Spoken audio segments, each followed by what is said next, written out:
"If you cannot play, no food," Richard Kingsley said, smiling as if a hungry child had just become entertainment. Mara Johnson stood beneath the crystal lights of the Kingsley Grand Hotel with rain in her hair, mud on her shoes, and an empty plastic food container pressed against her chest. Her coat was too big for her thin shoulders. One sleeve hung past her wrist. Her fingers were red from cold. Behind her, through the service door near the kitchen, her 7-year-old brother Leo waited outside in the alley, shivering under a broken awning and believing his sister would return with something warm. The dining room was full of rich people raising money for homeless children. That was the cruelest part. They sat under gold chandeliers, beside plates still half full of roasted chicken, warm bread, and untouched dessert. Cameras flashed near the stage. Reporters stood near the wall. A black grand piano rested in the center of the room, polished so brightly it reflected the ceiling lights like water. Mara had asked only for food that was going to be thrown away. Vivian Cross, the restaurant manager, looked at her wet shoes and said, "You are dirtying the marble." Guests laughed softly. Then Richard Kingsley, billionaire owner of the hotel, stepped toward the piano and pointed. "If you can play that, I will feed you. If you cannot, stop bothering my guests." More laughter. Mara looked at the piano for a long time. No one knew that inside her coat pocket was a folded audition letter from the Harrington Music Academy with her name on it. Mara Johnson, young piano scholarship candidate. No one knew she had once been called a miracle. No one knew why she had stopped playing. And within 20 minutes, Richard Kingsley would be standing in front of every donor, every camera, and every guest, unable to breathe because the homeless girl he mocked would play a secret song only his dead wife should have known. But first, Mara asked one small question. "Can I wash my hands before I touch the piano?" The room stopped laughing. Only for a moment. Then Vivian Cross gave a thin smile and said, "At least she knows her hands are dirty." Another ripple of laughter moved across the restaurant. Mara lowered her eyes, not because she was ashamed of herself, because she was trying not to think about Leo outside. The Kingsley Grand sat on East 63rd Street in Manhattan, 32 floors of limestone, glass, velvet curtains, and quiet money. On the top floor, the restaurant was called the Celeste Room. It had windows from floor to ceiling and a view of the city so bright it made the rain look decorative instead of cruel. At 7:46 that evening, the annual Kingsley Hope Gala was already halfway through the first course. The printed program said the event was dedicated to helping children without stable homes. The donation cards on each table began at $5,000. The flower arrangements cost more than the rent Mara's father could no longer pay. Richard Kingsley stood on the small stage with a silver microphone in one hand and his practiced smile on his face. He was 62 years old, elegant, broad-shouldered, and famous for owning hotels in New York, London, Paris, and Dubai. Newspapers called him a philanthropist. Magazines called him a visionary. People who worked near him called him impossible. Tonight, he had just told the crowd, no child should sleep hungry in a city this wealthy. Everyone applauded. The applause was still fading when the side door near the kitchen opened. Mara slipped in. She did not mean to enter the dining room. She had followed the smell of bread through the service hallway, where the back door had been propped open for a delivery. She had waited near the trash area first, hoping someone from the kitchen would set out the leftovers. But the rain had turned hard, and Leo was coughing in the alley, and the container in her hands was still empty. So she stepped inside. Only a few feet. Only long enough to ask. A young kitchen assistant named Matteo saw her first. He was carrying a tray of unused rolls toward the dish station. He stopped when he saw the girl in the oversized coat. "Hey," he whispered, "you cannot be here." Mara held up the container. "I'm sorry, I'm not trying to sit down. Do you have any food that will be thrown away? My brother has not eaten since morning." Matteo looked at the rolls. His face softened. "Wait here." That small kindness almost saved the night.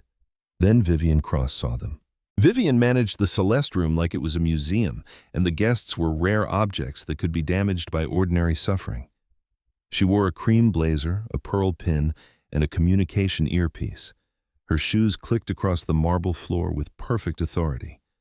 "Matteo, what are you doing?" He froze. Mara took one step back. Vivian looked at the girl from wet hair to muddy shoes. Her mouth tightened. "This is a private event."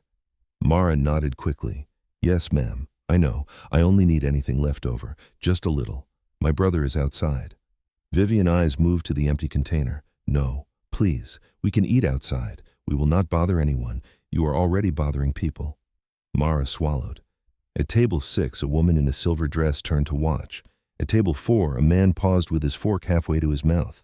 The reporter near the pillar lifted his eyes from his notes. Mara felt the room notice her. That was worse than the cold. Being invisible hurt. Being seen like this hurt more. Vivian stepped closer and lowered her voice. But the microphone on stage still carried the edge of the moment through the room because Richard had not turned it off. You need to leave before security is called. Mara looked at the plates.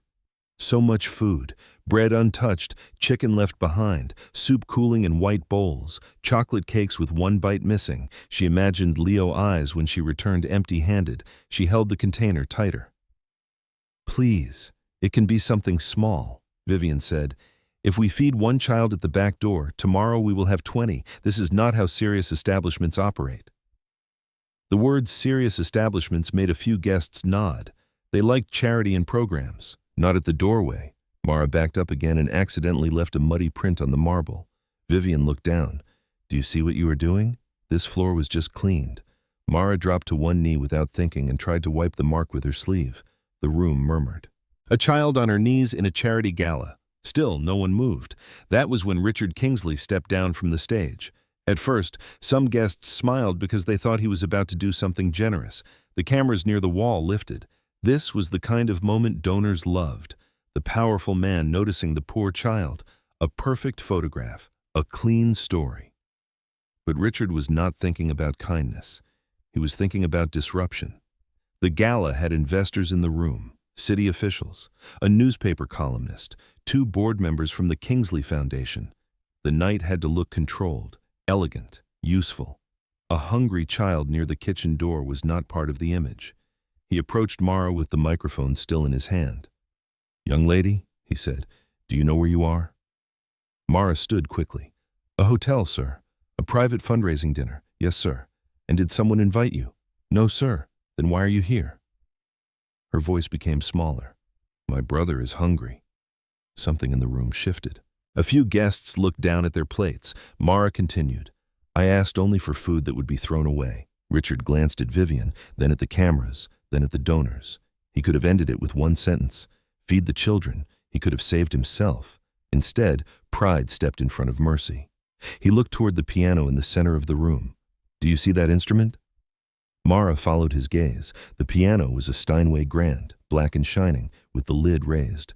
A professional pianist had played during the cocktail hour, then left it silent for the speeches. A single white cloth rested near the music stand. The bench was pushed in neatly. Mara did not answer at first. Richard smiled. You said your brother needs food. Tonight is a gala for young talent and hope. So perhaps you can show us some talent. Vivian laughed under her breath. Richard lifted the microphone slightly.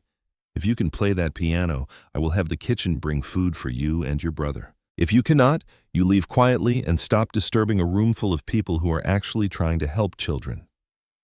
The sentence hung in the air, actually trying to help children. Mara felt it hit harder than Vivian's insult.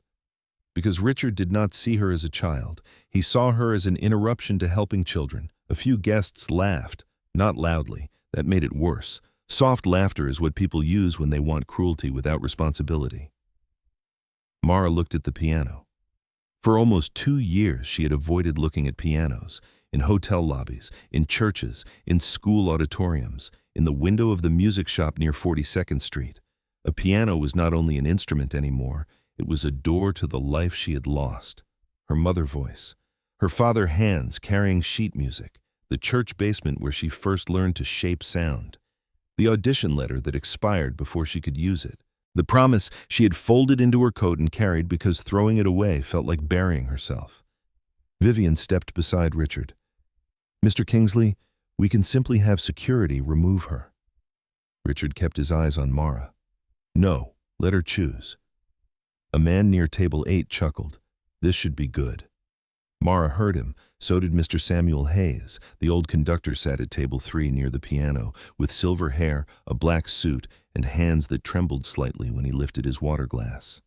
He had been invited as an honorary guest because years ago he had led the New York Youth Symphony and worked with Richard's late wife, Eleanor Kingsley. Samuel Hayes had watched the whole exchange in silence. At first, he had been stunned by Richard's cruelty. Then he noticed something. Mara was not looking at the piano like a child dared to touch something expensive. She was looking at it like a person recognizing someone she had loved and lost. That mattered. Richard said, "Well." Mara turned toward the side door. In her mind, Leo sat under the awning, knees pulled to his chest. "Mara," he had whispered before she came inside, "do not be long." She had promised. She hated promises now. They were easy to make when you still believed the world would let you keep them. She looked back at Richard. "If I play, my brother gets food." Richard smiled for the room. "If you play. Food for him too. Yes, hot food." A few guests stopped smiling. Richard did not like the firmness in her voice. "Fine, hot food, and no one laughs at him." The sentence confused the room. Mara's eyes lifted to his. "He is little. He gets scared when people laugh." For the first time, Richard's smile faltered, only a little. Then Vivian snapped, "Enough conditions." Mara nodded. "All right." She walked toward the piano. Each step left a faint wet mark on the marble. Vivian whispered, "Careful, do not touch the finish with those hands." Mara stopped. She looked at her fingers. They were cold, damp, and marked with dirt from the alley wall where she had helped Leo sit up. She did not argue. "Can I wash my hands first?" The room paused. It was not the answer they expected. They expected tears, defiance, retreat. They did not expect respect for the instrument from a child they had treated with none. Matteo, the kitchen assistant, stepped forward. "I can take her to the prep sink." Vivian said, "No staff area." Samuel Hayes stood slowly, then used this. He lifted the white cloth from beside the piano and dipped it into a glass of water from his table. Vivian looked offended. "Mr. Hayes, that cloth is for the pianist." Samuel looked at Mara. Tonight, perhaps she is the pianist. The room grew still again. Mara accepted the cloth with both hands. "Thank you, sir." She wiped each finger carefully, not quickly, not as a performance, as a ritual. Thumb, index finger, middle finger, ring finger, little finger, then the other hand. People began to stop whispering. Richard noticed. So did Vivian. The girl had not played a note, and already the room had become less certain of itself. Mara placed the cloth beside the bench. Then she removed the folded paper from her coat pocket and set it on the edge of the piano. Samuel's eyes caught the heading, Harrington Music Academy, Young Piano Scholarship Candidate. His breath changed. He didn't say anything yet. But now he knew the child had not wandered toward the piano by accident. Mara sat on the bench. Her feet did not reach the pedals properly. Her coat slid from one shoulder. The room waited for embarrassment. Richard folded his arms. Vivian smiled toward table 6, as if to say this would be over soon. A camera light blinked red near the wall. Mara placed her hands above the keys. For a moment, she could not move. The piano smelled faintly of polish and old wood. Her mother had once told her every piano had a sleeping voice inside it, and that the player job was not to control the voice, but to wake it gently. Mara closed her eyes. "Mama," she thought, "I only need enough for Leo." Her fingers lowered. The first note was soft, almost too soft to hear, a single note trembling in the bright room. Someone at the back coughed. Vivian smirked. Then came the second note, then the third. A simple pattern at first, like rain tapping a window. Mara breathed in. Her shoulders settled. Her wrists changed. Samuel Hayes leaned forward. He saw it before anyone heard it. The posture, the listening, the left hand finding weight, the right hand touching the melody as if it were glass. Then Mara began to play. Not for Richard Kingsley, not for Vivian Cross, not for the cameras, the donors, the reporters, or the guests who had laughed at a child with rain in her hair. She played because Leo was outside. She played because an empty container could not feed a hungry brother. She played because sometimes dignity does not look like standing proud in a beautiful room. Sometimes dignity looks like sitting at a piano after people have mocked you, washing your hands carefully, and refusing to let their cruelty decide what your fingers remember. The first notes moved through the Celeste room like a question. Soft, unsteady, almost shy, then the left hand found the bass, and the right hand answered with a line so clear that Samuel Hayes forgot to breathe. He had spent 50 years listening to pianists. He knew the difference between a child pressing correct keys and a musician pulling memory out of wood and wire. Mara was not guessing. Mara was returning, but before the room understood what it was hearing, the rain outside the Kingsley Grand had already written the beginning of the night. At 4:16 that afternoon, Mara Johnson and her brother Leo were sitting beneath a narrow church awning on West 39th Street. The sky had been gray since morning. By late afternoon, the rain turned sharp and cold. It struck the sidewalk, bounced off parked cars, and ran in thin streams along the curb. Mara held her coat around Leo's shoulders because his jacket had lost 2 buttons and one sleeve was torn at the cuff. Leo was 7, small for his age, with tired eyes and a cough he tried to hide because he knew it scared his sister. He pressed one hand to his stomach. "Mara, I'm hungry." Mara looked into the paper bag between them. One broken cracker, half of another, a receipt, nothing else. She broke the last cracker into 2 pieces and gave Leo the bigger one. He stared at it. "What about you? I ate earlier." "No, you did not." She smiled because lies are easier when children want to believe them. "I did." Leo took the cracker, but he did not eat right away. "Dad said he might call today." Mara looked toward the street. "I know. Do you think the clinic lets him use the phone?"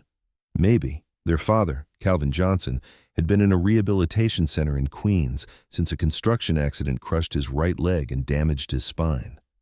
Before the accident, he carried sheet music in his lunch bag because he liked to bring Mara pages from church, thrift stores, and school music rooms. He did not read music well, but he loved watching her read it. After the accident, everything changed. The checks stopped. The landlord stopped waiting. The hospital bills arrived in white envelopes that looked clean and harmless until opened. Their mother was already gone by then. Nadine Johnson had died the year before after an illness that started as a cough and became something no free clinic could fix quickly enough. Mara was 10 when Nadine died. Leo was 5. Calvin held them both after the funeral and promised they would not lose each other. He kept that promise until the scaffolding collapsed. After that, Mara learned the shape of waiting rooms, church basements, shelter rules, bus stations, and alleys behind restaurants where the smell of food became its own kind of pain. In the inside pocket of Mara's coat, folded so many times the paper had become soft, was the letter she could not throw away. Harrington Music Academy.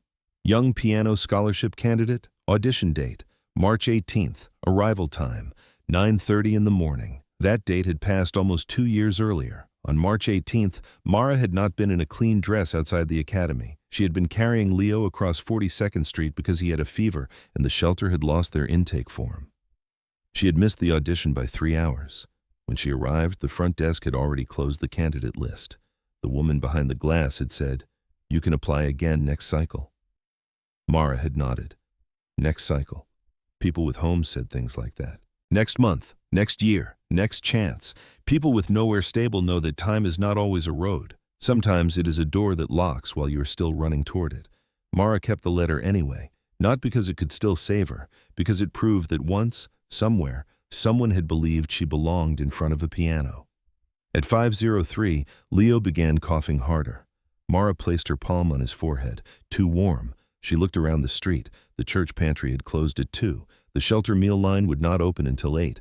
The bus station bathroom guard had already told them they could not stay inside without tickets. Then she saw the black hotel car turn onto the block.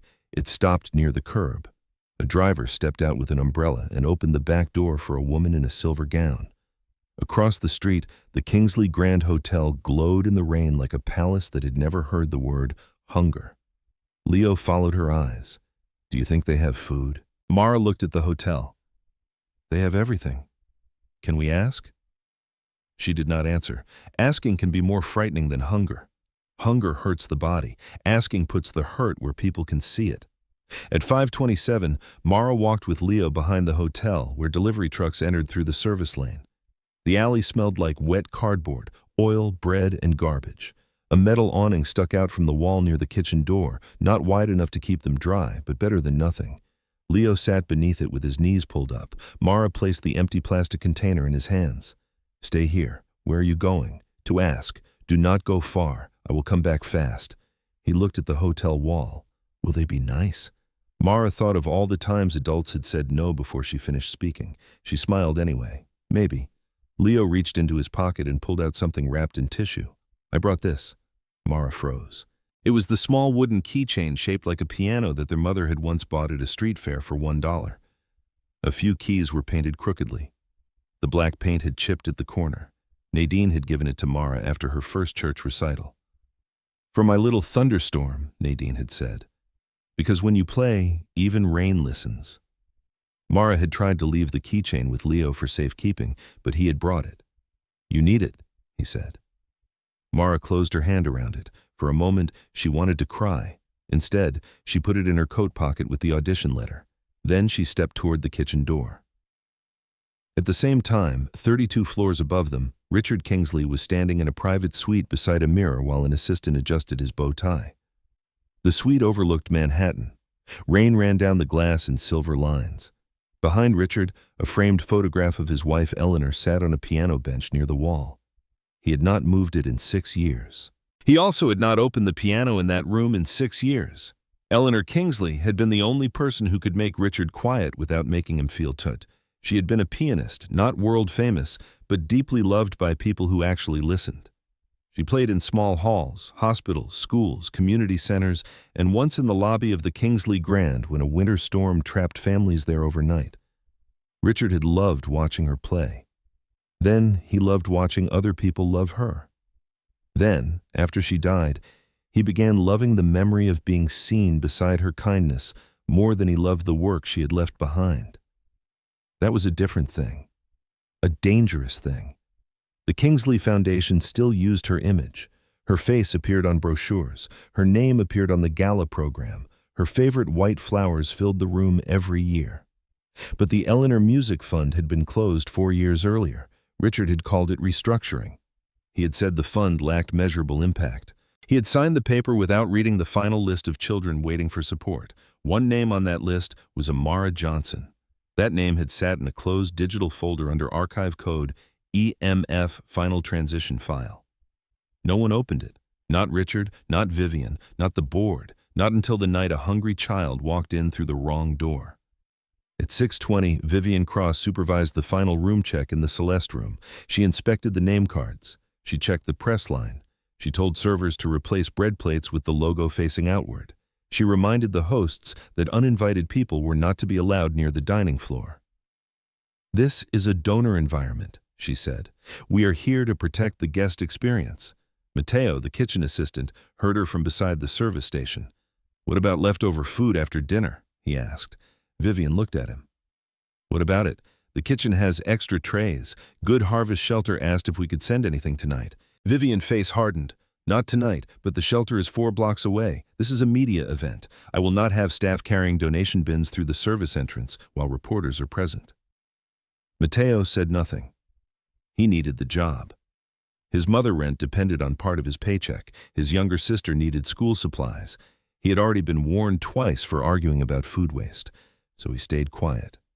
That was his shame, not the loud kind, the ordinary kind, the kind that grows inside people who know better but fear losing too much.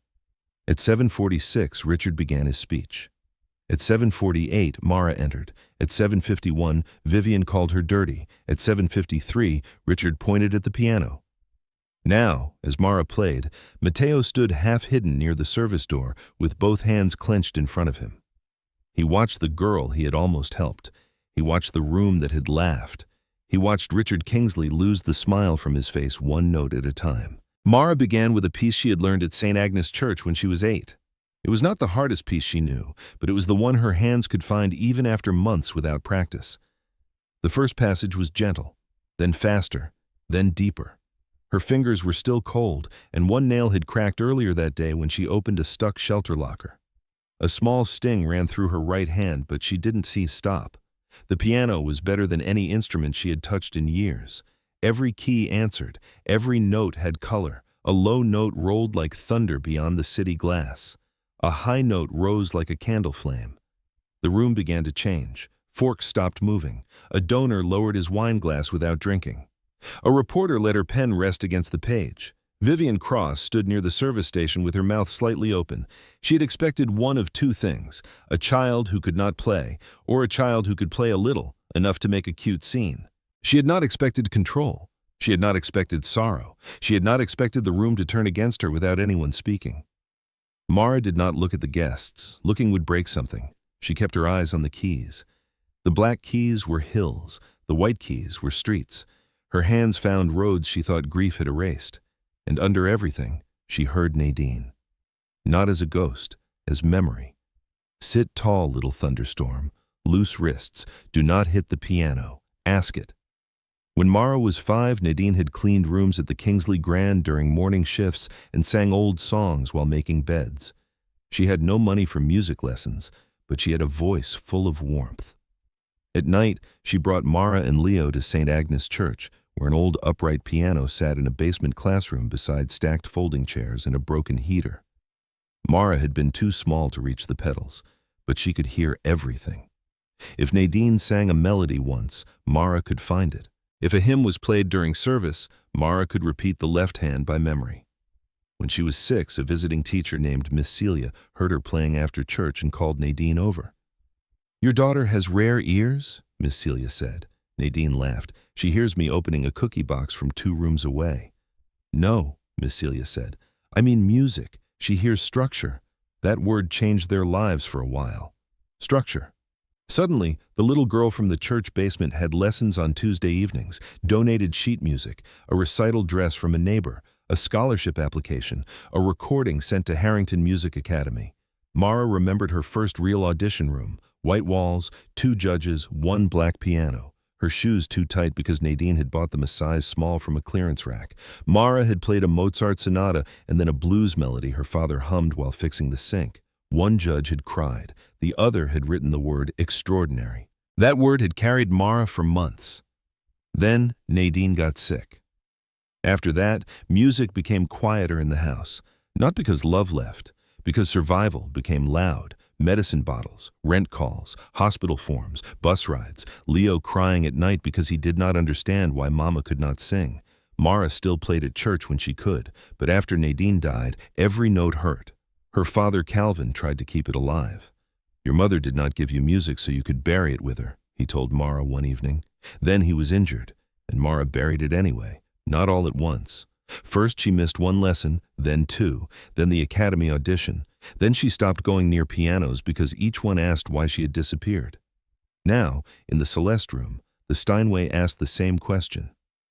"Where have you been?" Mara's answer came through the keys. Hungry, cold, afraid, still here. Samuel Hayes listened with tears rising before he understood why. He had heard young prodigies before. Some played faster, some played cleaner. Some had parents who could afford coaches, competitions, travel, and perfect silence around practice time. Mara had none of that. But she had something no teacher could install: necessity. Every phrase sounded like it had crossed a street in the rain. Every pause sounded like a child checking whether her brother was still breathing. Samuel whispered, "Dear heaven." Richard heard him. He turned slightly. "What is it?" Samuel did not look away from Mara. "She is not performing. She is testifying." Richard did not understand the word at first.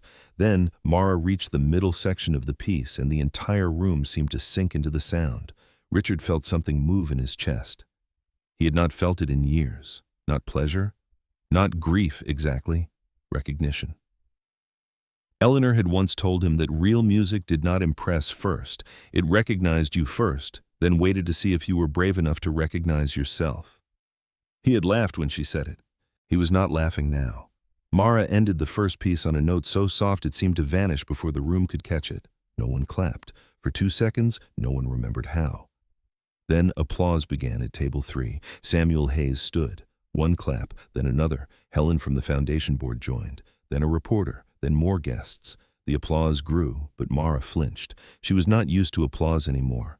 Applause can sound too much like thunder when you have spent months listening for danger. She looked toward the side door. Leo. She started to stand. Vivian hurried forward, suddenly smiling for the cameras. "That was very surprising.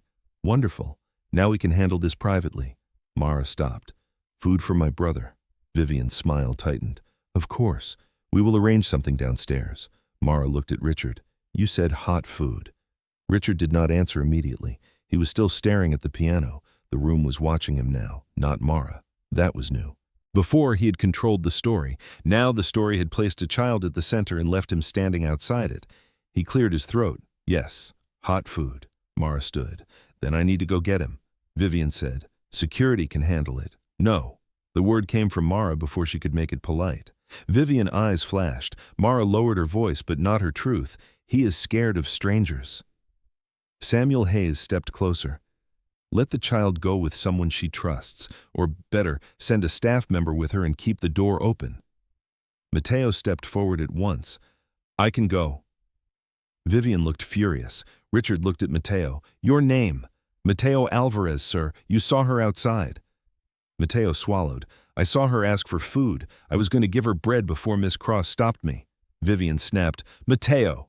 Richard lifted one hand. Stop! Everything froze.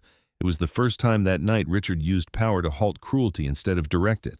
He looked at Mateo. Go with her. Bring her brother inside.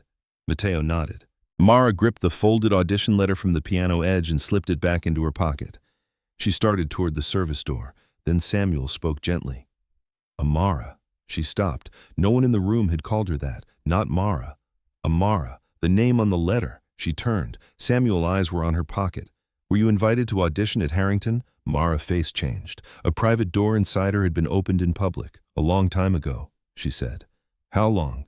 She looked down. Almost 2 years. Why did you not go? Mara's mouth trembled once. Because that was the day my brother had a fever and we lost our shelter bed.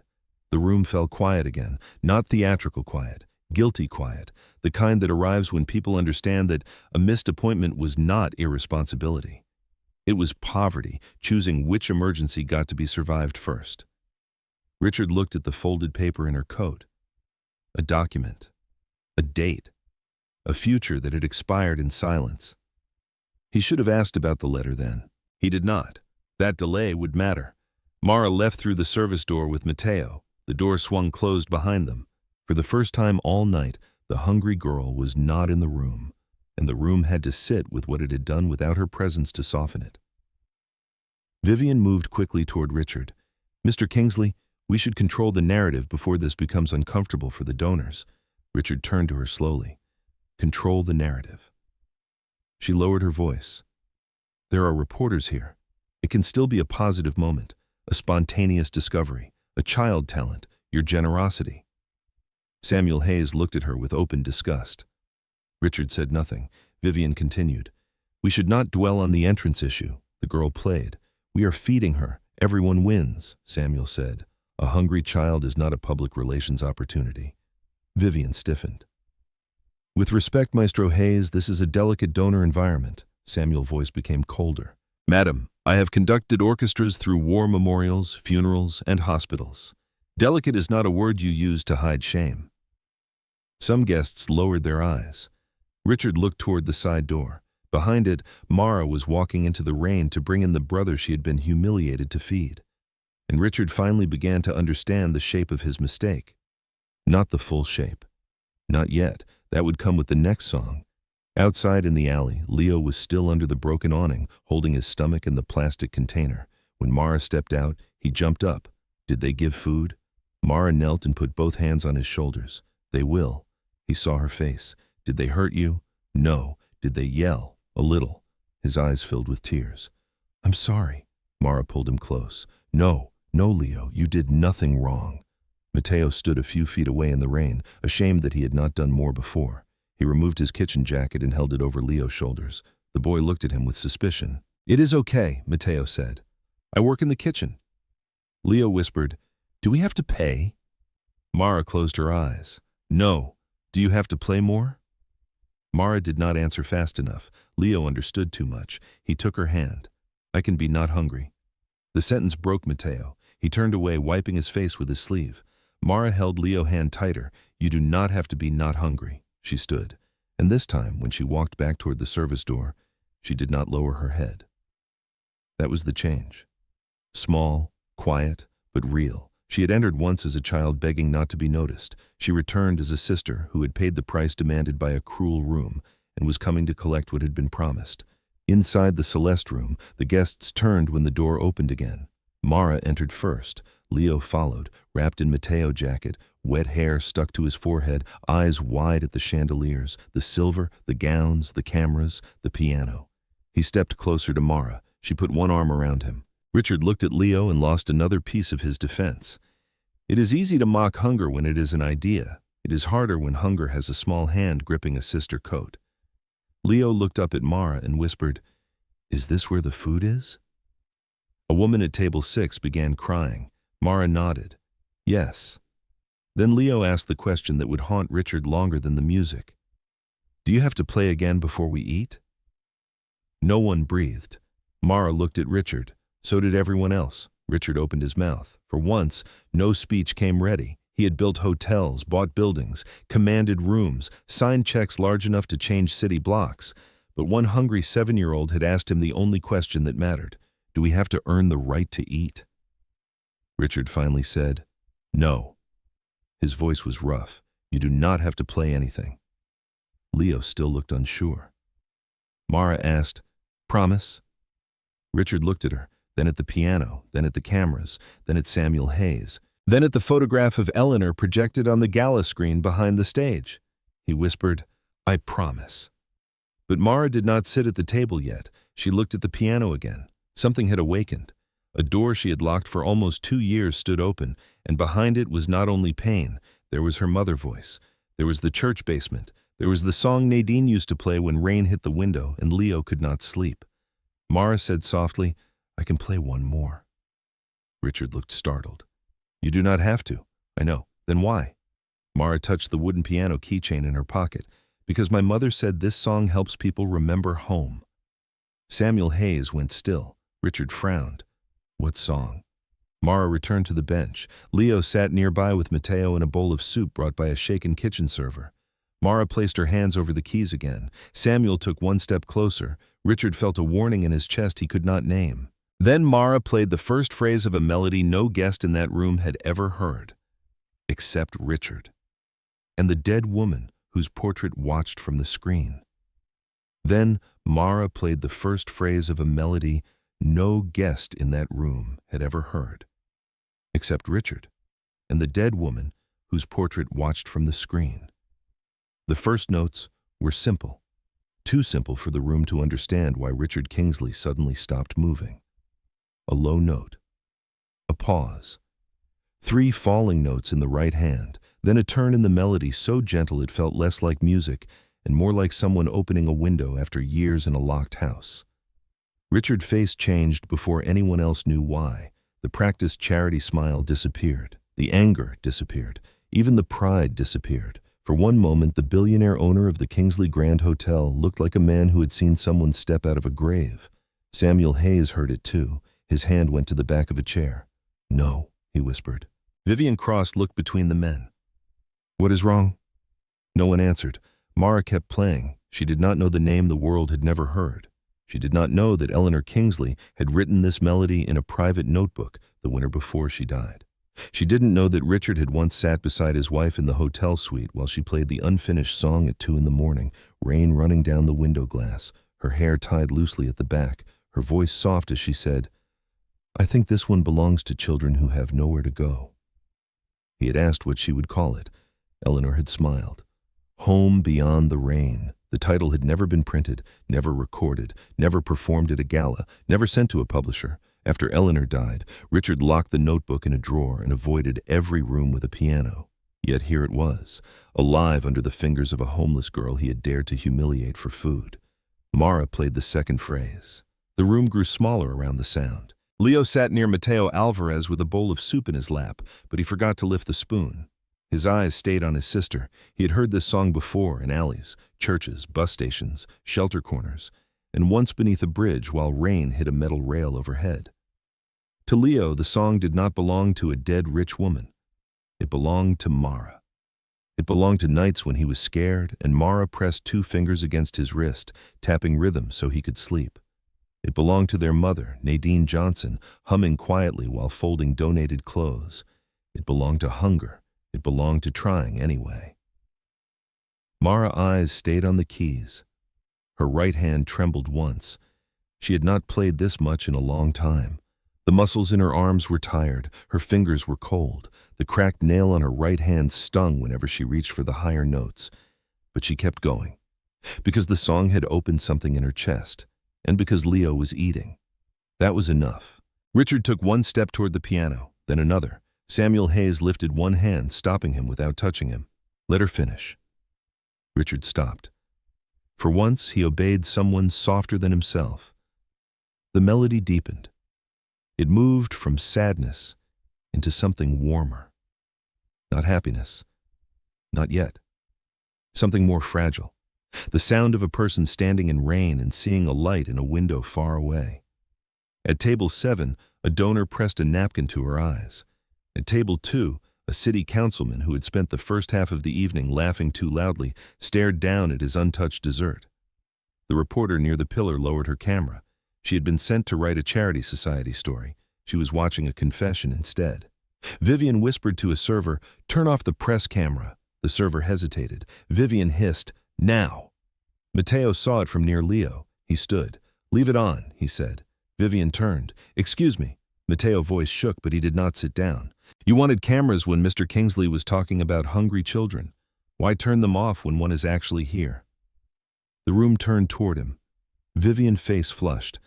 "That is enough, Matteo." "No," Samuel Hayes said. His voice was old, but it carried. "Let him speak." Matteo swallowed. "I saw her outside before she came in. She asked for food, not money. Food. I was going to give bread from the unused tray." Miss Cross stopped me.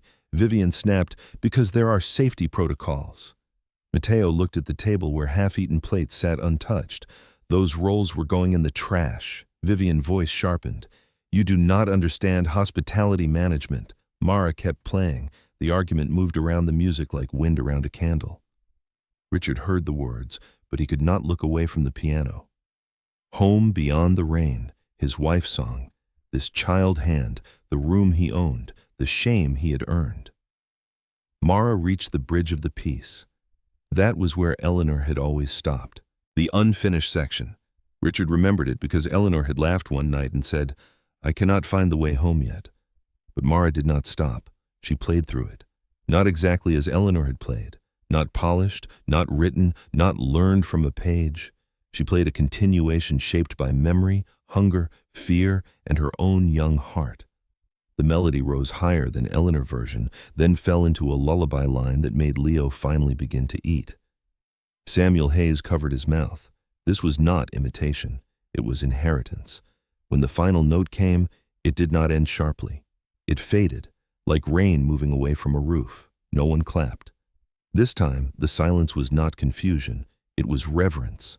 Mara lifted her hands slowly from the keys. She looked smaller now, as if the song had taken all the strength she had been saving. Then Leo whispered from his chair, "Mara, that was Mama's song." The words reached Richard. He turned to the boy. "What did you say?" Leo shrank back. Mara stood quickly. "Do not scare him." Richard stopped himself. The old Richard would have demanded an answer. The new wound inside him made him lower his voice. "I'm sorry. I only need to know. Where did you learn that song?" Mara touched the edge of the piano bench. "My mother taught me." "What was her name?" Mara hesitated. "Nadine Johnson." Richard stared at her. Samuel Hayes closed his eyes. The name was not strange to Samuel. He had seen it once in Eleanor letters. Nadine Johnson, housekeeping staff member, strong ear, daughter has rare ability, needs support. Richard whispered, "Nadine." Mara nodded slowly. She worked in hotels, sometimes here. Before she got sick, Richard looked toward Vivian. Vivian's face changed just a little. Recognition, not guilt yet. Fear first.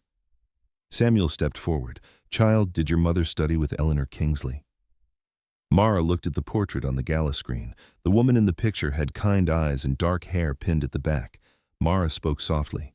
"My mother said a lady named Eleanor taught her music after shifts sometimes.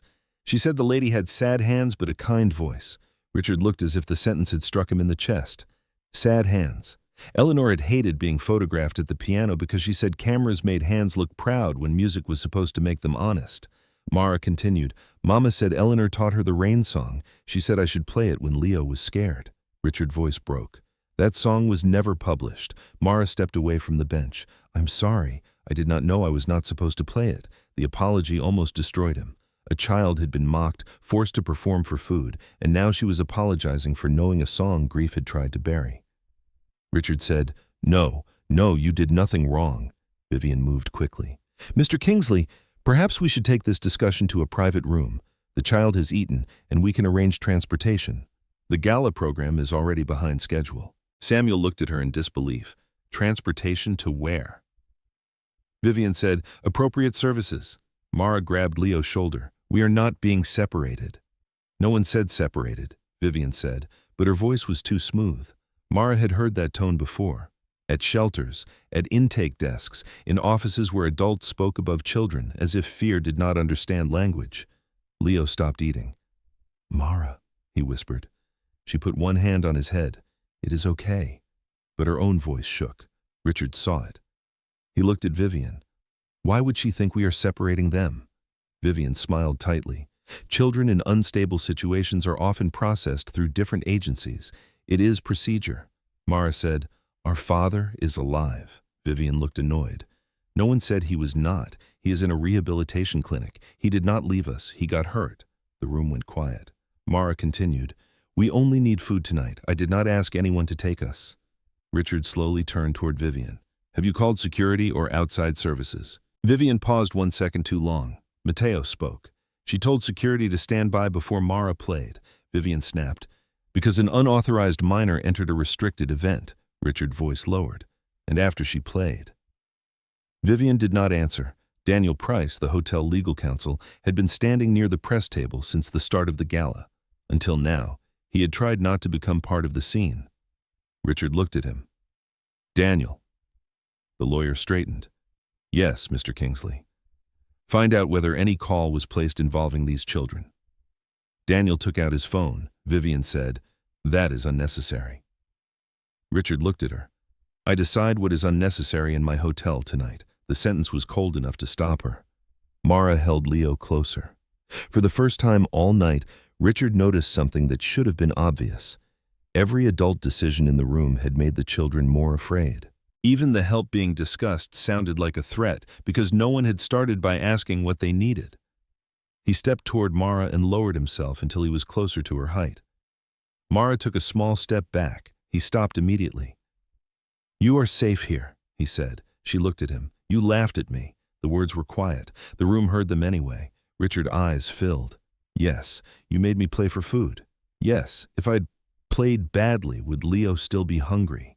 Richard did not answer fast enough. Mara nodded once as if she had expected that. Samuel Hayes spoke from behind him.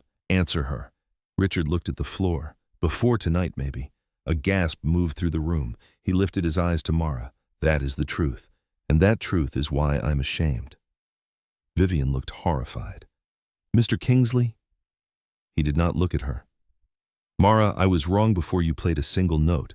Your talent did not make you worthy of food. You were worthy when you walked in. Mara's eyes searched his face. She did not trust him yet. Good. Trust should not be demanded from a child who had been humiliated. Richard stood slowly. He turned to the room, and for the first time that evening, he did not use the microphone. This gala is paused. A wave of whispers moved through the guests. Richard continued. The children will be fed. Privately, respectfully, and with their consent. Their father will be contacted if possible. Hotel legal and guest services will help without separating them unless there is an immediate safety requirement. No photographs of the children will be published or shared by this hotel without guardian consent. The reporter near the pillar lowered her camera further. Vivian stepped in. Mr. Kingsley, the donors. Richard turned. The donors came to help homeless children. If they are inconvenienced by 2 homeless children eating, they should ask themselves what they donated to. The sentence burned through the room. Several guests looked down. Samuel Hayes nodded once. At 8:24, Daniel Price returned from a call. Mr. Kingsley, security had not contacted outside services yet. However, Ms. Cross sent a message to security at 8:01, asking them to prepare removal after the piano challenge. Richard turned to Vivian. Removal. Vivian's face stiffened. Standard precaution. Richard held out his hand. Show me the message. She did not move. Now. Vivian removed the hotel phone from her blazer pocket and handed it to Daniel. Daniel read from the screen. Message to security lead. Unauthorized homeless minor on gala floor. Owner is making a point. Removed discreetly after guests enjoy moment. Avoid cameras. Everything froze. Guests enjoy moment. Mara looked at the floor. Leo stopped eating again. Mateo whispered, "Oh no." Samuel Hayes' voice trembled with anger. "She is 12.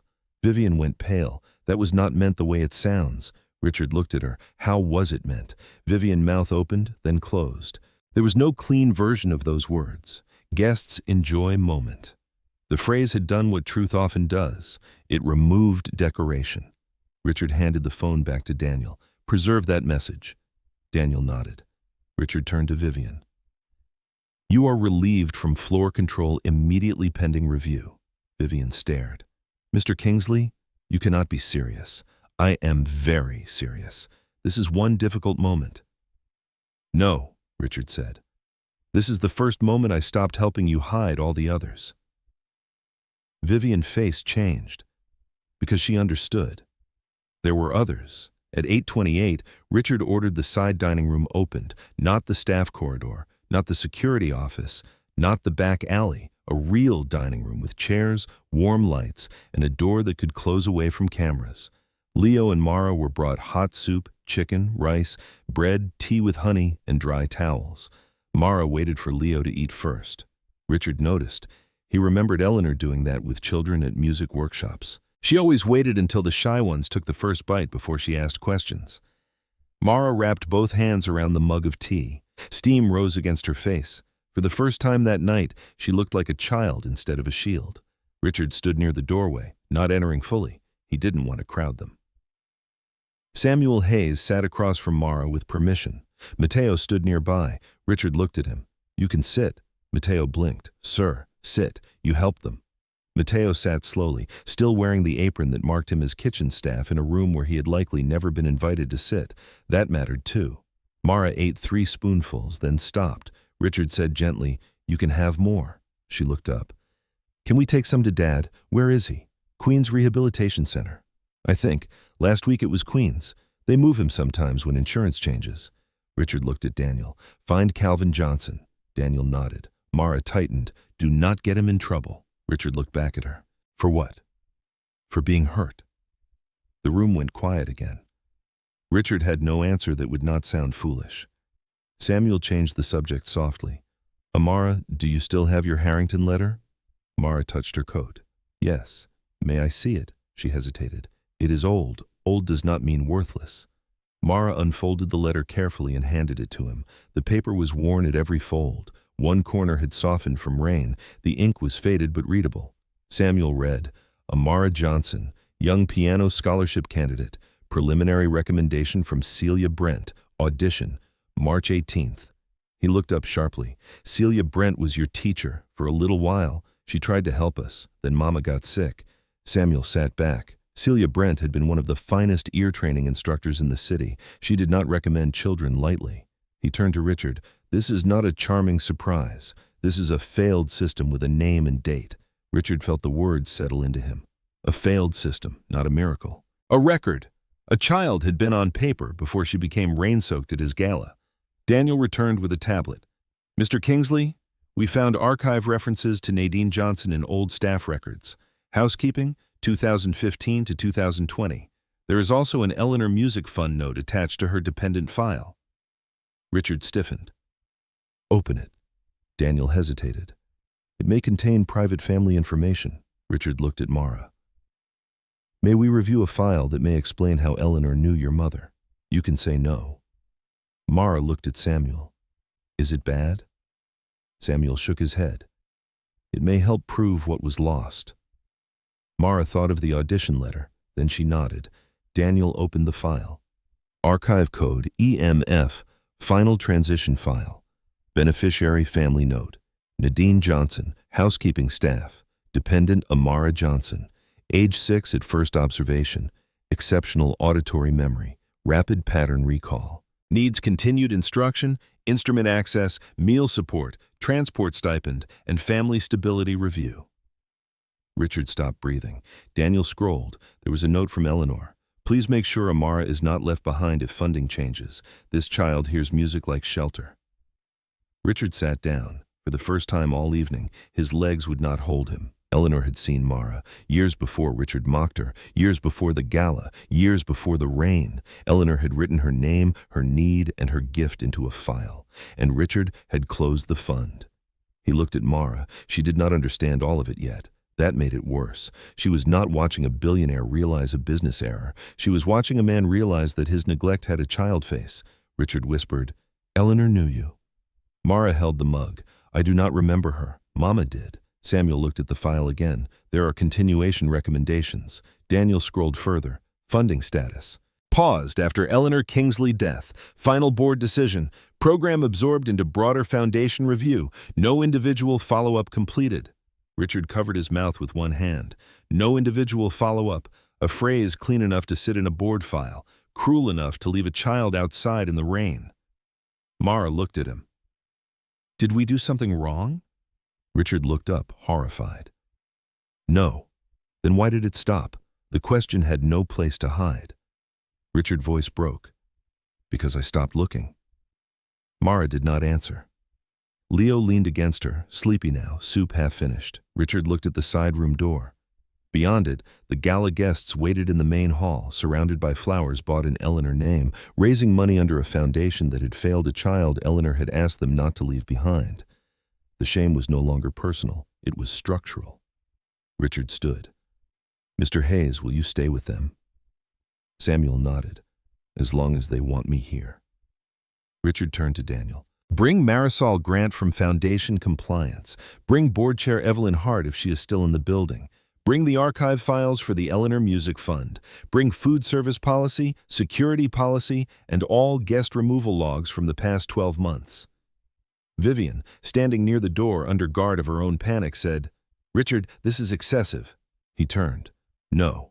Asking a starving child to perform for bread was excessive. She flinched. He continued, "This is accountability." In the main room, the donor saw Richard return without Mara. He walked to the stage where the microphone still rested on the stand. For a moment, he looked at Eleanor's portrait on the screen. Then, he turned to the crowd. 20 minutes ago, I told a hungry child she had to earn food by playing piano." The room went absolutely silent. Richard swallowed. That was not charity. That was cruelty dressed as a test. And the fact that she turned out to be gifted does not excuse me. It condemns me more because it reveals how many children we ignore unless they perform a miracle first. Vivian looked away. Samuel, listening from the side room, closed his eyes. Richard continued. "This gala is no longer a celebration. It is now a review. Any donor who wishes to leave may leave. Any reporter who wishes to report may report. But the Kingsley Foundation will open its records tonight, beginning with the Eleanor Music Fund and the child my wife specifically asked us not to leave behind." A murmur broke across the room. Richard's voice sharpened. "Her name is Amara Johnson." In the side room, Mara heard her full name through the wall. She held Leo tighter. For the first time in years, her was not being called by a shelter worker, a clinic receptionist, or someone telling her to move. It was being called as evidence. And the door that had closed 2 years ago began to open. And the door that had closed 2 years ago began to open. Not softly, not neatly, not with the elegance that Richard Kingsley preferred when painful truths entered his life. It opened through archived files, witness statements, security logs, foundation records, and one hungry child sitting in a side dining room with soup in front of her and suspicion still in her eyes. Mara Johnson did not yet understand what the adults in the main room were discovering. She only knew that people had begun saying her full name. Amara Johnson. Not girl, not problem. Not homeless minor, a name. That alone felt dangerous. Names had power, but they also made you easier to find, easier to move, easier to separate from the person you were trying to protect.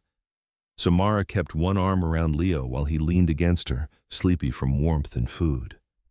Samuel Hayes sat across from them, careful not to stare too much. Mateo Alvarez stood near the door, waiting for permission he no longer needed but still felt trained to seek. A kitchen server brought dry socks wrapped in a white napkin. Leo looked at them as if socks from a 5-star hotel might have rules attached. "Do we have to give them back?" he whispered. Mara looked toward Samuel. Samuel shook his head. "No, son, those are yours." Leo touched the socks. "For keeping, for keeping. He smiled for the first time that night. That smile did more damage to Richard Kingsley than any public accusation could have. Because in the main dining room, Richard could still hear the echo of Leo's question. "Do you have to play again before we eat?" He stood on the stage with the microphone in his hand, facing donors, reporters, hotel executives, and guests who had paid thousands of dollars to attend a gala for children, like the two he had almost sent back into the rain. Behind him, Eleanor's portrait looked down from the screen. The photograph had been chosen because it made her look serene. But Richard remembered the real Eleanor, not serene, restless. Always carrying sheet music, letters from parents, names of children who needed a piano bench more than another speech. She had believed money should move quietly toward need, not loudly toward applause. Richard had loved that about her. Then he had turned it into decoration after she died. That was the first truth. He looked at the crowd. "The Kingsley Hope Gala is paused," he said. "The auction will not proceed. The final pledge round will not proceed. We will first account for what happened in this room and what failed long before this room." A donor near the front shifted in his chair. Richard continued, "Anyone who leaves tonight will still receive a formal report. Anyone who stays may be asked to give a witness statement." A reporter raised her hand. "Mr. Kingsley, are you confirming that the child who played is connected to the former Eleanor Music Fund?" Richard looked at Daniel Price, the hotel legal counsel. Daniel's face warned caution. Richard understood caution. He had hidden behind it for years. He answered carefully, but not evasively. "We have found preliminary records showing that Amara Johnson was identified years ago by the Eleanor Music Fund as a child with exceptional musical ability and urgent family support needs. We have also found a note from my late wife asking that Amara not be left behind if funding changed." The room murmured. Richard swallowed. The funding changed. The child was left behind. No one spoke after that, because the sentence was too clean to escape. At 8:43, Marisol Grant from Foundation Compliance entered the dining room with a laptop under one arm and fear in her face. She had not expected to be pulled into the gala during dessert. She had expected a donor toast, a photograph, perhaps a short congratulation from Richard. Instead, Daniel led her to a small table near the stage, opened an encrypted archive, and asked for access to the Eleanor Music Fund closure records. Marisol looked at Richard. "Mr. Kingsley, those files are old. Some may be incomplete. Open them," she typed. The first folder appeared on the screen. Eleanor Music Fund, Final Transition File. Subfolder, Student Continuity Risk. There were 11 names. Richard saw them and felt the room drop beneath him. 11, not 1. Mara was not the only child who had disappeared into the space between a program and a board decision. Daniel read the first summary. Student 1, piano, age 9. Family moved after eviction, follow-up incomplete. Student 2, violin, age 11, transportation support ended, no response after final letter. Student 3, voice, age 13, parent illness, scholarship referral pending when fund closed. Then he reached the fourth name, Amara Johnson, piano, age 6 at first observation, age 10 at final note. Recommendation, continue instruction, instrument access, family meal support, transportation stipend, and housing stability referral. High risk of talent loss if program closes. Note from Eleanor Kingsley. This child hears music like shelter. Please make sure Amara is not left behind. Richard gripped the edge of the table. The words had been in his system, his foundation, his hotel, his wife's voice preserved in a file he had never opened. He whispered, "Print it." Marisol looked uncertain. "Print it." She sent the page to the banquet office printer. No one moved while they waited. The printer sounded from a side alcove beyond the service station.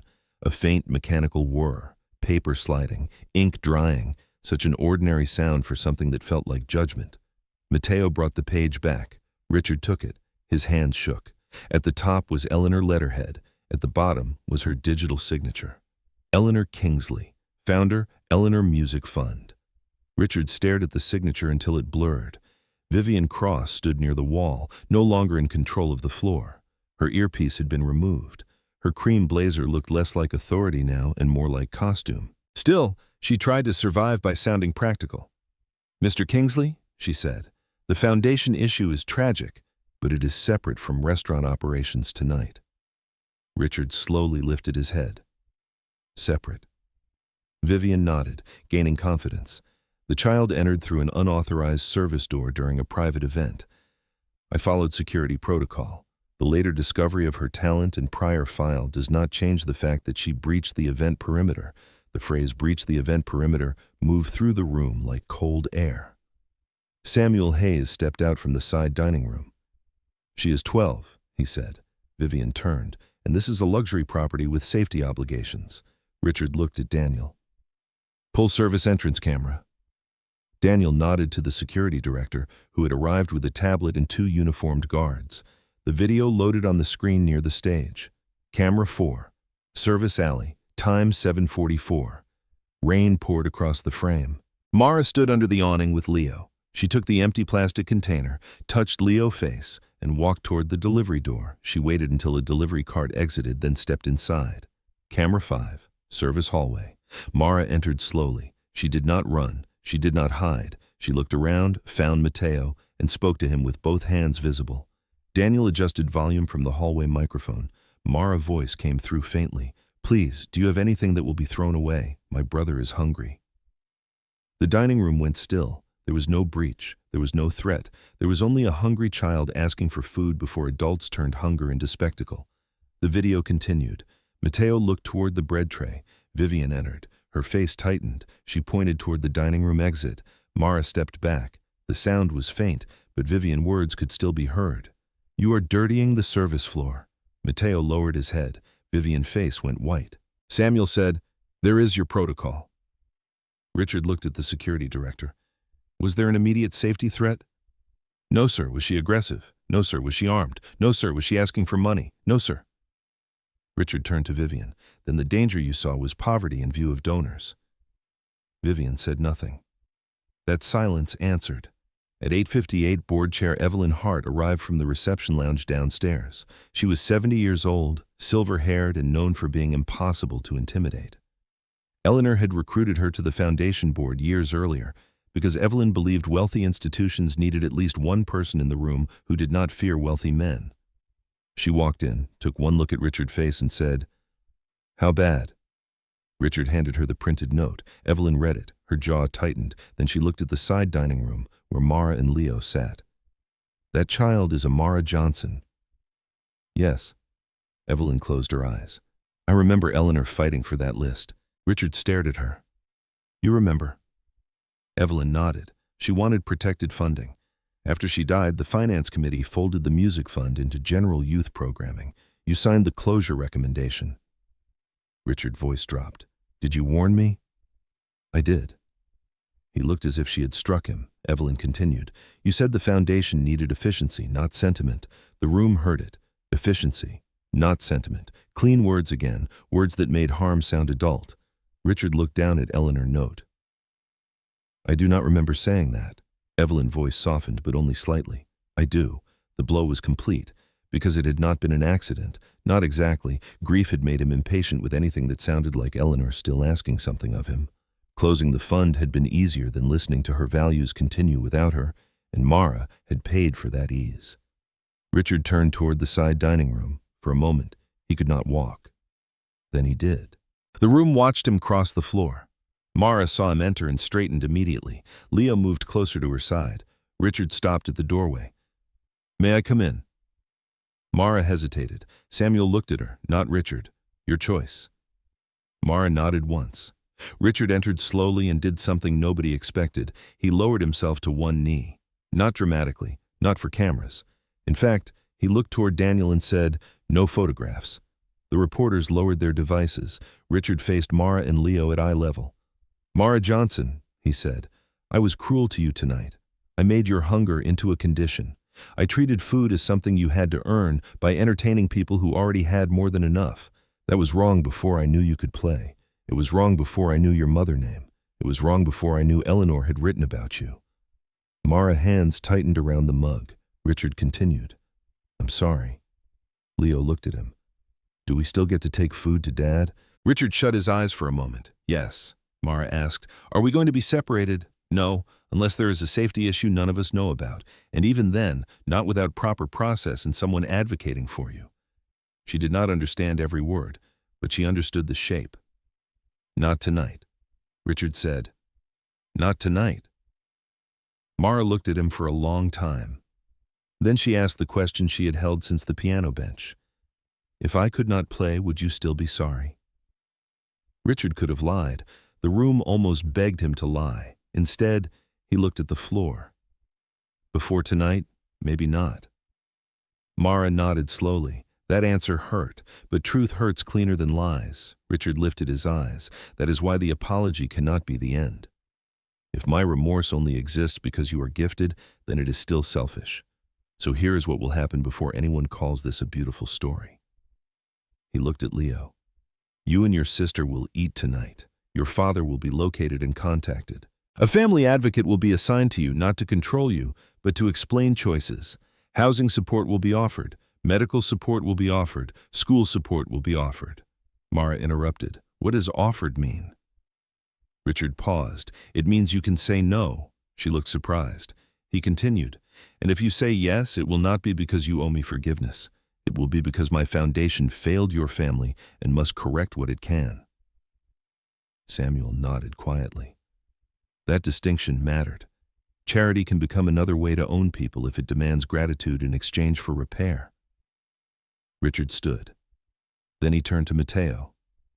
Mr. Alvarez, will you give a formal statement about what happened at the service entrance and about food waste instructions at the hotel? Mateo swallowed. Yes, sir. Vivian glared from the doorway. Richard saw it. He looked at Daniel. Mr. Alvarez is protected from retaliation effective immediately. Daniel nodded. Confirmed. Mateo looked down, overwhelmed. Richard turned back to Mara. There is one more thing. Eleanor wrote a note about you years ago. May I show it to you? Mara looked at Samuel. Samuel said, It belongs to your story. You may read it or not. Mara held out her hand. Richard gave her the page. She read slowly. Her reading was careful, shaped by months of interrupted schooling. This child hears music like shelter. Her lips parted. Mama never told me that, Samuel said softly. Maybe your mother wanted you to feel like a child before you felt like a responsibility. Mara's eyes filled. Leo leaned over. What does it mean? Mara whispered. It means someone heard me. Richard looked away. He had to. At 9:18, the review expanded beyond Mara. Evelyn Hart took the stage with the authority of a person who had waited too long to use it. The Kingsley Foundation Board will convene an emergency session tomorrow morning at 9, she said. Tonight, we are preserving records related to the Eleanor Music Fund, guest removal practices, food donation policies, event security protocols, and foundation publicity guidelines. Vivian stepped forward. Board Chair Hart, this is beyond the scope of a restaurant incident. Evelyn looked at her. Miss Cross, you used the phrase guests enjoy moment about a hungry child. I suggest you stop defining scope. Vivian sat down. Evelyn continued. All communications from tonight are under document hold. No one deletes messages, camera footage, media files, internal notes, security logs, service emails, or foundation records. A donor whispered to another, this is becoming a scandal. Samuel Hayes heard him. No, he said. It was already a scandal. Now it is becoming visible. At 9:27, Daniel read the first service policy review. The Celeste Room had a food recovery agreement with Harbor Table Kitchen, a community meal program 5 blocks away. The agreement allowed safe transfer of untouched prepared food after events. It had been used only twice in 6 months. Richard turned to Vivian. Why? Vivian looked exhausted. It created operational complexity. Marisol checked the internal notes. The reason code used in the system was brand image conflict. Evelyn repeated it. Brand image conflict. Richard laughed once, without humor. We hosted a gala for homeless children while calling actual food donation a brand image conflict. No one defended it. There was nothing to defend. Mateo spoke from the side. The kitchen asked to send food most weekends. We were told donors might see. Richard nodded. Statement. Mateo said, yes. At 9:40, the security logs opened. In 12 months, staff had removed or denied entry to 26 people from areas around the hotel restaurants. 14 were described as homeless appearing. 8 had requested water, food, or restroom access or directions to a shelter. Only 3 logs mentioned disruptive conduct. Vivian had approved 19 removals. Richard read the numbers with growing stillness. He had spent millions advertising compassion, while the building itself had been trained to move need out of sight. Vivian's voice broke. I was protecting the guest experience. Richard looked at her. No, you were protecting guests from having to experience conscience. That sentence ended whatever remained of her authority. At 9:52, Vivian Cross was formally suspended pending termination review. Her access badge, hotel phone, scheduling authority, security authorization, and event control access were removed. She stood there, stunned. Mr. Kingsley? After everything I have done for this restaurant, Richard answered, that is what we are reviewing. She looked toward the guests, hoping someone would step in. No one did. Not because they were brave, because the evidence had become too heavy to lift. As security escorted Vivian from the main floor, Mara watched from the side room. She did not smile. She did not clap. She asked Samuel, is she going to be hungry now? Samuel looked at the child for a long moment. I do not think so. Mara nodded. Good. Richard heard her. That was when he understood another thing. Mara did not want revenge. Hunger had not made her cruel. It had made her careful about cruelty. At 10:06, Calvin Johnson was located through Queens Rehabilitation Center. Daniel arranged a video call with a social worker present. Calvin appeared on a tablet screen, thinner than Richard expected, sitting in a clinic bed with a blanket over his legs. Mara, he said, panic in his voice. Where are you? Is Leo with you? We are okay, Dad. Leo climbed onto the chair. We ate soup. Calvin looked ready to cry. Who gave you food? Mara looked at Richard. It is complicated. Richard stepped into view. Mr. Johnson, my name is Richard Kingsley. I owe your children an apology, and I owe you an explanation. But first, they are safe, they are together, and no one is making decisions without you. Calvin stared at him. Kingsley. Yes. My wife worked at your hotel. Richard's voice softened. I know that now. I'm sorry I did not know it sooner. Calvin looked at Mara. Did they make you play? Mara looked down. At first. Calvin closed his eyes in pain. Richard did not defend himself.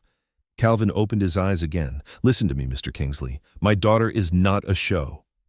Richard nodded. You are right. She is not a discovery either. She has always been who she is. You people just stopped looking. Every adult in the side room felt that. Richard said, You are right again. Calvin looked surprised by the absence of argument. Good, he said. Then start there. That became the second line of the night. Start there. At 10:20, a family advocate named Teresa Klein arrived from an emergency partner agency. Richard did not choose someone from hotel publicity. He did not choose a foundation photographer. He chose a licensed advocate who made him wait outside while she spoke privately with Mara, Leo, Calvin on video, and Samuel as a support witness. For 30 minutes, Richard paced the hallway. No cameras, no speech, no applause, only waiting. That was good for him. Waiting made him feel, in a small way, the helplessness he had demanded others endure. When Teresa finally came out, she said, The children are willing to accept emergency hotel lodging tonight only if it is private, if their father is kept informed, if no media access is allowed, and if they can leave with the advocate tomorrow to visit him. Richard said, Done. She lifted one hand. I am not finished. He closed his mouth. They are willing to discuss longer-term support, but not tonight. Tonight they need food, sleep, dry clothes, and assurance that no one will make Mara perform again unless she chooses. Richard nodded. Of course. Teresa looked at him hard. Do not say of course as if that was obvious to everyone in your ballroom tonight. Richard took the correction. You are right. At 11:04, Mara and Leo were taken not to a publicity suite, but to a quiet family room on the 27th floor with Teresa Mateo and a female security officer escorting them. No reporters followed, no donors entered, no hotel photographer was allowed. Before Mara left the dining floor, she paused beside the piano. Richard watched from a distance. She touched the edge of the bench. Not the keys, just the bench. Samuel came beside her.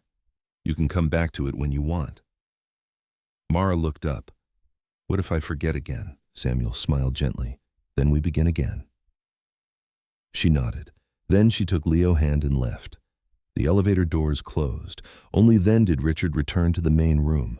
The gala tables were half empty now. Some donors had left, some remained, ashamed or curious or genuinely moved.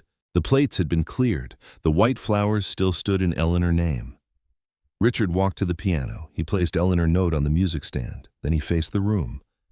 "No more auction tonight," he said. "No more speeches about generosity while our own records show neglect. Tomorrow morning, the board will vote on emergency restoration of the Eleanor Music Fund. Tonight, I am personally committing $10 million to restart it.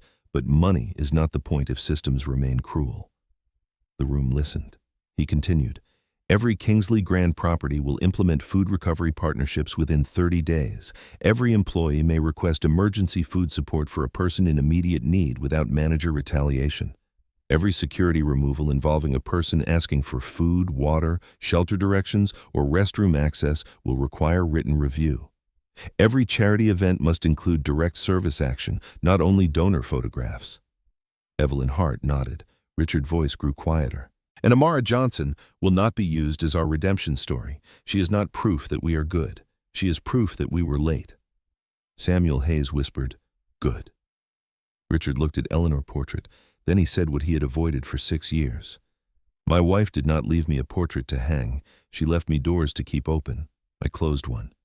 Tonight, a child walked through another door hungry and forced me to see what that cost." He stepped away from the microphone. This time, the silence did not belong to shame alone. It belonged to the beginning of repair. But repair had not yet become redemption. That would take time. And Mara would have to decide whether music could belong to her again. That was the part no billionaire could buy in one night. Richard Kingsley could open a fund. He could sign a check for $10 million. He could suspend Vivian Cross, order policy reviews, preserve security footage, and stand before donors with shame finely visible on his face.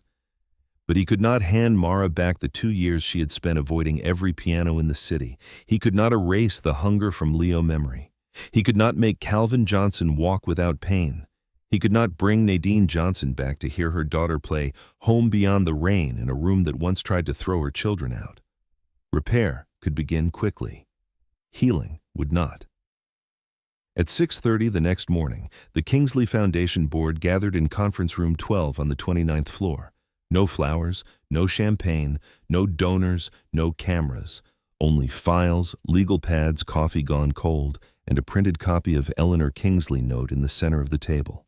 "This child hears music like shelter. Please make sure Amara is not left behind." Richard placed that page where everyone could see it. Board chair. Evelyn Hart sat at one end of the table. Daniel Price from Legal sat beside Marisol Grant from Foundation Compliance. A child welfare advocate named Teresa Klein joined by speaker with Calvin Johnson on a separate secure line. Samuel Hayes sat near the window with the tired patience of a man who had seen talent wasted by poverty before and refused to watch it happen again. Richard did not sit at the head. Evelyn noticed. "Good," she said. Richard looked at her. "Good what?" "You are learning where not to stand." He accepted that without defense. That was new. The meeting opened with facts. The Eleanor Music Fund had been closed 4 years earlier. 11 student files were incomplete. 5 families had lost support during transition. 3 children could not be located through old contact information. 1 child, Amara Johnson, had been identified as high risk and still received no follow-up. Food recovery agreements existed but were not enforced. Security logs showed repeated removals of people seeking basic help. The Celeste Room had treated visible poverty as a threat to brand image. Vivian Cross was suspended pending termination review. Richard Kingsley conducted the gala was recorded by multiple witnesses. No one softened the language. Richard did not ask them to. Evelyn turned to him. "Before we discuss funding, you need to state clearly what this is not." Richard looked at the Eleanor note. "This is not a public relations recovery. Continue. This is not a reward because Mara can play piano. Continue. This is not charity in exchange for forgiveness." Evelyn nodded. "Then what is it?" Richard took a slow breath. "It is institutional repair after our foundation abandoned children it had promised to protect." Calvin's voice came through the speaker, rough and tired. "And my children are not yours to fix for a headline." Richard looked toward the speaker. "No, Mr. Johnson, they are not," Calvin continued. "Mara does not need to be turned into a miracle story. She needs school, food, a door that locks. Her brother needs to stop sleeping in chairs. I need treatment without wondering which bill means we lose the next room." Richard closed his eyes. "You are right." Samuel Hayes leaned forward. "And Mara needs music without hunger attached to it. No performance demands, no donor showcases, no press appearances unless she chooses later with a guardian and advocate present." "Agreed," Richard said. Evelyn looked around the table. "Then here is the motion. The Eleanor Music Fund would reopen immediately with protected funding. The first-year budget would include instruction, instruments, transport, meals, housing support referrals, family stabilization, and emergency medical coordination for students whose poverty threatened their ability to continue. All previous student files would be reviewed by an independent committee. All gala and hotel food recovery policies would be made mandatory. No charity event at any Kingsley property could be approved without a direct service component. No person asking for food, water, shelter directions, or emergency help could be removed from a Kingsley property without a written safety reason and management review. Employees could provide emergency food assistance within clear limits without fear of discipline. And every year, the foundation would publish an accountability report, not only a donor report. The vote was unanimous. Richard did not smile when it passed. He understood something now. A vote is not redemption. It is only a door opening. At 9:15 that morning, Vivian Cross was interviewed in a private office with Human Resources, Legal Counsel, and Evelyn Hart present. She arrived composed, wearing the same cream blazer from the night before. Her hair was perfect. Her voice was careful. "I regret the optics of the situation," she began. Evelyn lifted one hand. "Stop." Vivian blinked. "We are not discussing optics first. We are discussing conduct." Vivian swallowed. "I followed event security protocol." Daniel opened the file. Security camera 4 shows Mara Johnson asking for leftover food. She was nonviolent, compliant, and accompanied by a younger sibling outside. Your message to security stated, "Owner is making a point. Remove discreetly after guests enjoy moment. Avoid cameras." Vivian's face tightened. That was poorly worded. Evelyn said, "It was clearly worded." Daniel continued, "Records also show 19 removal approvals from you in 12 months, involving persons described as homeless appearing. Food recovery agreements were bypassed under brand image conflict. Kitchen staff who questioned food waste were warned verbally. Mateo Alvarez's statement confirms this. 2 other kitchen employees have also confirmed." Vivian looked toward Richard, who had chosen to attend but not lead. "Richard, I protected your hotel standards." Richard answered quietly, "No, you protected my comfort with not seeing suffering." Vivian's voice sharpened. "You are blaming me because you are ashamed of what you did." Richard did not flinch. "I am ashamed of what I did. That is why I am still in this room. You should try it." Vivian had no answer. By noon, Vivian Cross was terminated for misuse of security process, retaliation against staff concerns, failure to follow food recovery policy, and conduct inconsistent with guest dignity standards. There was no public scene, no applause, no dramatic escort through a ballroom. She signed the receipt of termination and left through the employee exit she had once used to remove people she considered undesirable. Justice did not need to laugh at her, it only needed to stop her. Mateo Alvarez gave his statement that afternoon.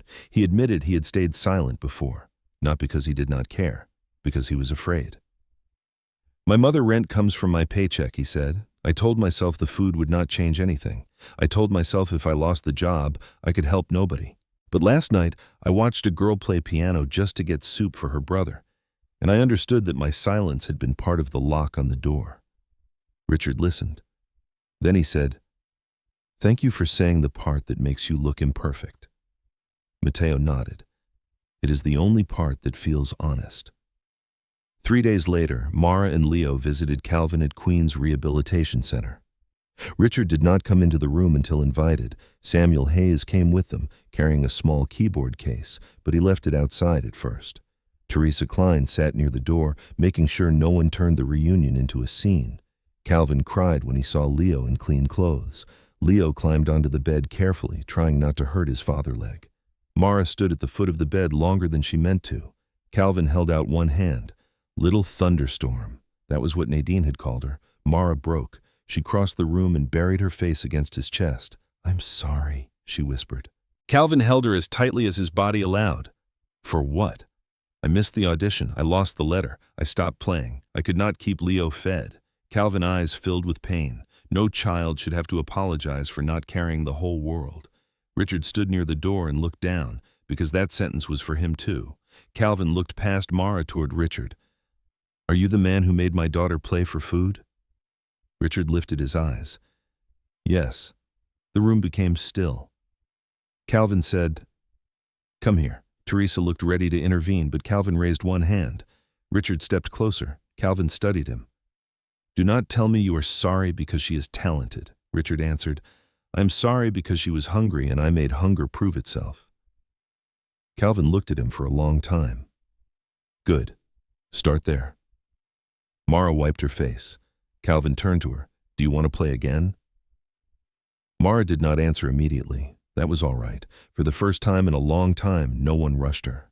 Finally, she said, "I think so, but not for food." Calvin smiled through tears. Never for food again. Samuel Hayes brought in the small keyboard. Only after Mara nodded. She touched one key, then another. Not a performance, a beginning. Over the next months, life did not become perfect. Real life rarely does. Calvin still had pain. Leo still woke at night afraid that warm beds could disappear. Mara still hid food in napkins for the first few weeks, because hunger had trained her not to trust full plates. But the family had a small apartment in Queens with working heat, a door that locked, and a kitchen table where no one had to lie about already eating.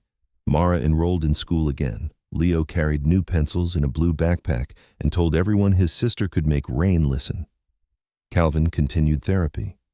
The Eleanor Music Fund paid for transport, meals on lesson days, school support, a digital piano for practice, and weekly lessons with Samuel Hayes. The first lesson was not grand. Mara stood at the doorway of a practice room at the Harrington Music Academy, staring at the piano as if it might accuse her. Samuel waited inside. No donors, no cameras, no Richard, just a bench, a window, and morning light on the keys. Mara said, "What if I'm not what everyone thinks?" Samuel smiled. "Then we will meet who you are instead." She stepped in. "What if I forgot too much?" "Then we begin with what stayed." She sat. Her fingers hovered. Samuel said, "A piano does not ask where you slept last winter. It asks whether you have something to say today." Mara touched the keys. This time she did not play to earn food. She did not play to silence laughter. She did not play to prove a billionaire wrong. She played one note because it belonged to her. Then another. Then a third. And for the first time in years, music did not feel like a locked room. It felt like a window. Richard visited the old Eleanor Music Room in the Kingsley Grand every Thursday morning. At first, he went because guilt dragged him there. Then he kept going because listening changed him in ways speeches never had. The room had been closed since Eleanor's death. Dust covered the window ledge. Sheet music sat in boxes. Her notebooks were still tied with cotton ribbon. One notebook held "Home Beyond the Rain." Richard opened it slowly. The first page had Eleanor handwriting. "For children who need a place to be heard before they have a place to sleep." Richard sat with that sentence for a long time. He had spent years preserving Eleanor's image, but he had abandoned Eleanor's work. There is a difference between remembering someone and continuing them. He had chosen the easier one. Now he chose the harder one. He opened the music room as a free practice and lesson space for children in the Eleanor Music Fund. Not a display room, not a donor lounge, a working room. Children came with cracked instrument cases, tired parents, school uniforms, borrowed shoes, and impossible schedules. Richard learned their names. He learned to sit in the back. He learned not to interrupt. He learned that a check can open a door, but humility has to keep it open. At the Kingsley Grand, the policies changed too. Harbor Table Kitchen began nightly food recovery from all hotel restaurants. The Celeste Room Kitchen created an emergency meal protocol for children and vulnerable people seeking immediate food support. Security staff were retrained with legal, social services, and community partners. The phrase brand image conflict was removed from internal systems. In its place, a new policy line appeared in the employee handbook. No image is worth more than a human need. Mateo became food recovery coordinator for the hotel. He still worked in the kitchen, but now he also tracked safe storage, pickup logs, donation temperature records, and community meal delivery. The first week, he sent 312 meals to Harbor Table Kitchen. He printed the number and taped it beside the staff door, not for praise, for proof. Vivian Replacement, a quiet manager named Alina Brooks, told staff during training, "If a person asks for food, water, shelter directions, or a safe phone call, you do not ask whether they fit the room. You ask what the room can safely do." That sentence reached the places Vivian rules had poisoned, slowly, not perfectly, but it reached. 1 year later, the Kingsley Grand hosted the first public concert of the restored Eleanor Music Fund. Richard refused to call it a gala. No auction, no champagne tower, no gold donation cards, no speeches about saving children while children waited outside. The audience included students, parents, teachers, hotel workers, shelter partners, nurses from Calvin Rehabilitation Center, kitchen staff, security staff, and former donors who had agreed to listen before giving. The front row was not reserved for wealth. It was reserved for families. Leo sat there in a navy sweater, feet swinging above the floor. Calvin sat beside him with a cane against his chair. Mateo sat with his mother and sister. Samuel Hayes stood near the stage, holding the program with both hands. Richard sat in the third row, not in the center, not under special lighting.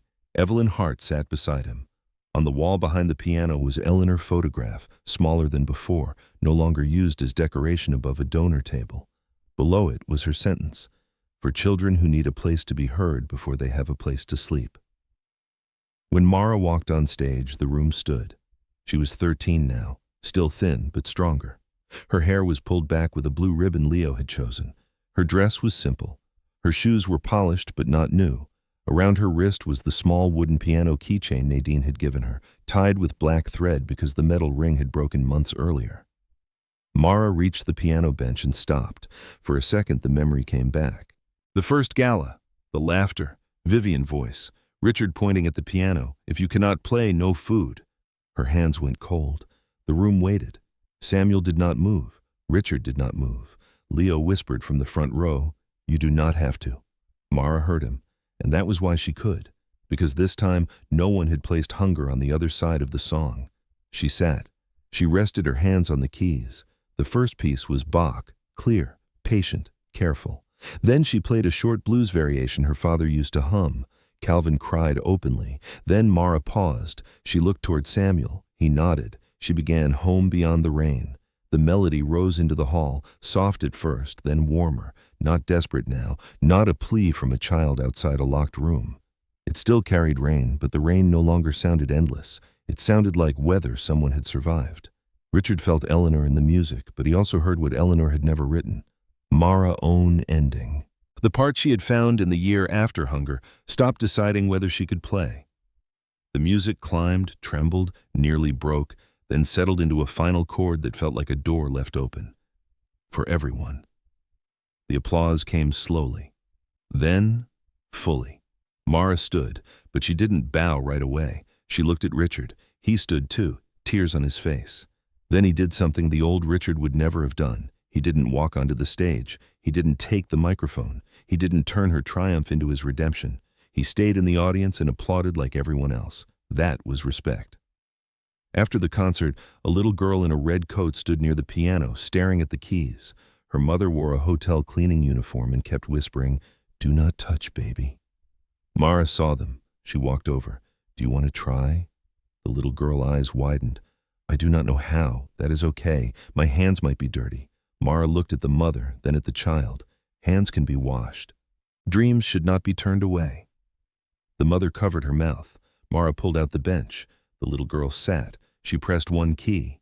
A bright note rang through the hall. The child laughed. Mara smiled. "You hear that?